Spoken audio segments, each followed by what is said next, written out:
আসসালামু আলাইকুম, স্বাগত জানাচ্ছি সবাইকে আজকে রেসিপিটি দেখার জন্য। আশা করছি যে যেখানে আছেন ভালো আছেন, সুস্থ আছেন। আজকে আমি বানিয়েছি ভ্যানিলা পাউন্ড কেক, তবে সেটা বেকারি স্টাইলে। এই কেকটি আমি বানিয়েছি দুটি মাত্র ডিম দিয়ে। দেখতে পাচ্ছেন কেমন ফ্লফি, ময়েস্ট এবং সফট হয়েছে। আশা করছি আপনারা যদি বাসায় বানান আপনাদেরটা এমন হবে। এই রেসিপিটি ফলো করলে আমারটা তো মাশাআল্লাহ অনেক সুন্দর হয়েছে।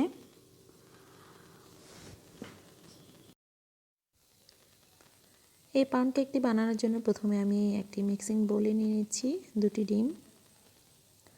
এই ডিমটি রুম টেম্পারেচারে থাকতে হবে। ফ্রিজ থেকে নামে কমপক্ষে আমরা 1 ঘন্টা বাইরে রাখবো।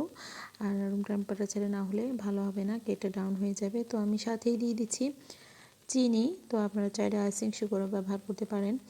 তো আমি চিনি এবং ডিমটা বিট করে নিচ্ছি হ্যান্ড বিটার দিয়ে। আপনারা চাইলে চামচ দিয়েও এটা করতে পারেন, তবে সেটা সময় সাপেক্ষ ব্যাপার। তো ডিমটা যখন ফ্লপি হয়ে আসবে, কালারটা যখন চেঞ্জ হয়ে আসবে, সাদাটে হয়ে আসবে, তখনই আমি বুঝে নেব যে আমার বিট করা হয়ে গিয়েছে।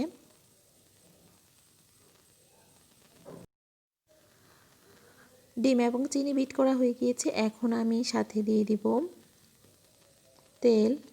এটা হচ্ছে সয়াবিন তেল। আপনারা চাইলে এখানে বাটার ব্যবহার করতে পারেন। বাটারটা দিলে বেশি ভালো, কারণ কেকের টেস্টটা অনেক ভালো আসে। তো আমি আজকে তেল দিয়ে করছি। তো একটু বিট করে নেব। এরপরে আমি দিয়ে দিচ্ছি ভ্যানিলা এসেন্স। আপনারা চাইলে এখানে যে কোনো ফ্লেভার এড করতে পারেন, তবে যেহেতু এটা ভ্যানিলা পাউন্ড কেক আমি ভ্যানিলাটাই দিচ্ছি।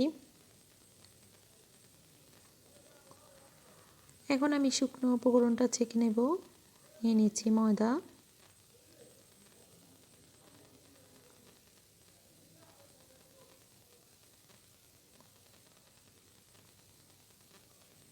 সাথে দিয়েছি বেকিং পাউডার এবং অল্প কিছু লবণ। দিয়ে দিচ্ছি দুধ পাউডার। ভালো করে মিশিয়ে আমি এটা ছেঁকে নেব।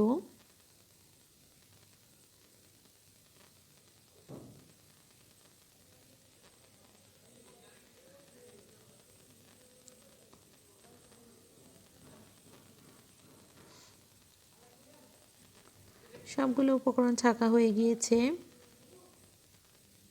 এখন আমি আস্তে আস্তে অল্প অল্প করে অ্যাড করে নিব। সবগুলো শুকনো উপকরণ একসাথে দেওয়া যাবে না, অল্প অল্প করে মিশিয়ে নেব। হালকা হাতে মিশাবো। হালকা হাতে বলছি এই কারণে, চেপে চেপে যখন আমরা এটা মিশাবো তখনটা কেকটাও ফুলবে না, ডাউন হয়ে যাবে। এই কারণে আমরা হালকা হাতে মিশাবো, যাতে করে ফোমিনেসটা বজায় থাকে।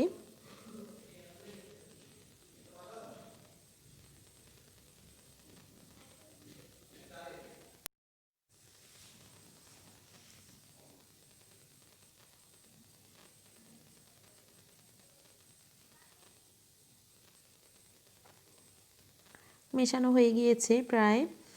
এখন আমি একটা মল্ট নিয়ে নিয়েছি। এখানে আমি একটু অয়েল মেখে পেপারটা বসিয়ে রেখেছি, আগে থেকে রেডি করে নিয়েছি।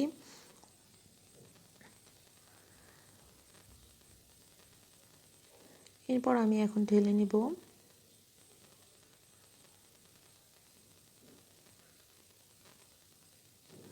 তো আজকে কেকটা আমি ইলেকট্রিক ওভেনে করব। ইলেকট্রিক ওভেনে আমি আগে ফ্রি হিট করে নেব, এরপরে 35 থেকে 40 মিনিটের জন্য বেক করতে দিয়ে দেব। যদি আমরা এটা চুলায় করি তাহলে চুলাটাও ফ্রি হিট করে নেব, তারপরে একটা পাতিল স্ট্যান্ড বসিয়ে এই কেকটা বসিয়ে দিব 35 থেকে 40 মিনিটের জন্য।